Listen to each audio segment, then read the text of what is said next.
Hi friends, எல்லோரும் எப்படி இருக்கீங்க? இன்றைக்கி நம்ம என்ன வீடியோ பார்க்க போகிறோன்னா, ஒரு சிம்பிளான தக்காளி குழம்பு ரெசிபி எப்படி செய்கிறதுன்னு பார்க்கலாம் வாங்க. வீடியோக்குள்ளே போகிறதுக்கு முன்னாடி நம்ம சேனல் இப்போ தான் ஃபஸ்ட் டைம் பார்க்குறீங்கன்னா மறக்காமல் நம்ம சேனலை சப்ஸ்கிரைப் பண்ணிடுங்க. குழம்பு வைக்கிறதுக்கு ஃபஸ்ட்டு ஒரு கடாயில் கொஞ்சமாக எண்ணெய் சேர்த்துட்டு சின்ன வெங்காயம் சேர்த்துக்கலாங்க. ஒரு கைப்பிடி அளவு சின்ன வெங்காயம் சேர்த்துருக்கேன். தக்காளி குழம்பு சின்ன வெங்காயம் சேர்த்து வைக்கிறப்ப தாங்க டேஸ்ட் ரொம்ப நல்லாயிருக்கும். ஒரு 10 பல் பூண்டு சேர்த்துக்கலாம்.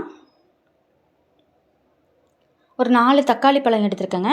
நல்லா பழுத்த பழமாக எடுத்துக்கணும். அப்போ தான் குழம்பு நல்லாயிருக்கும்.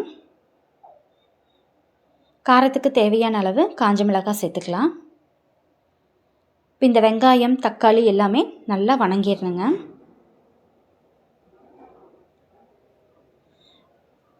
இது நல்லா வணங்கினதும் ஒரு 2 டேபிள் ஸ்பூன் அளவு கொத்தமல்லி தூள் சேர்த்துருக்கேங்க.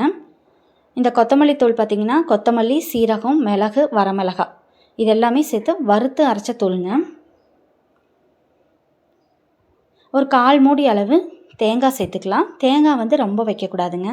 தேங்காய் ரொம்ப வச்சோம்னா அந்த தக்காளியோட டேஸ்ட்டே இருக்காது. அதனால் ஒரு 1/4 மூடி அளவு மட்டும் சேர்த்துக்கலாம்.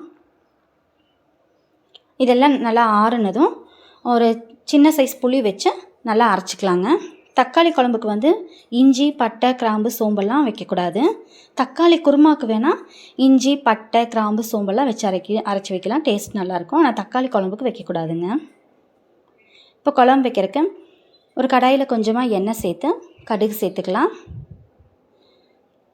ஒரு பெரிய வெங்காயம் கட் பண்ணி வச்சுருக்கேங்க, அதையும் சேர்த்துக்கலாம்.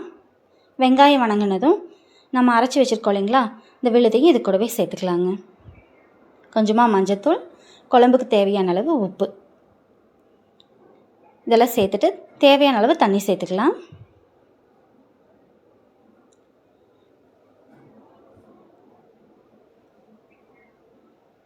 ஒரு 5 நிமிஷம் மூடி போட்டு வச்சிடலாங்க. குழம்பு நல்லா கொதிச்சு வரணும்.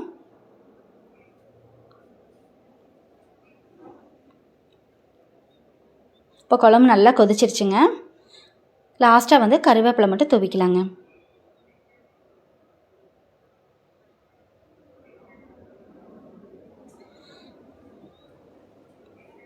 இந்த தக்காளி குழம்பு ரொம்ப கெட்டியாக வைக்கிறத விட கொஞ்சம் தண்ணியாட்ட வச்சாதாங்க டேஸ்ட் நல்லாயிருக்கும். சாப்பாடு சுட சுட சாப்பாடோடு ஊற்றி சாப்பிட்டோம்னா அவ்வளோ ஒரு டேஸ்ட்டாக இருக்குங்க. அதே மாதிரி இட்லி தோசைக்கும் பார்த்திங்கன்னா இந்த தக்காளி குழம்பு ரொம்ப சூப்பராக இருக்கும்.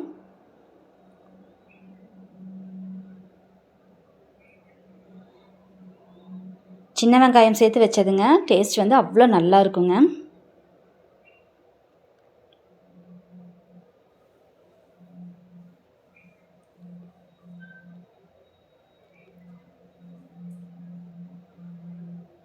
ஓகேங்க, இந்த வீடியோ உங்களுக்கு பிடிச்சிருந்தா மறக்காமல் வீடியோக்கு ஒரு லைக் பண்ணிடுங்க.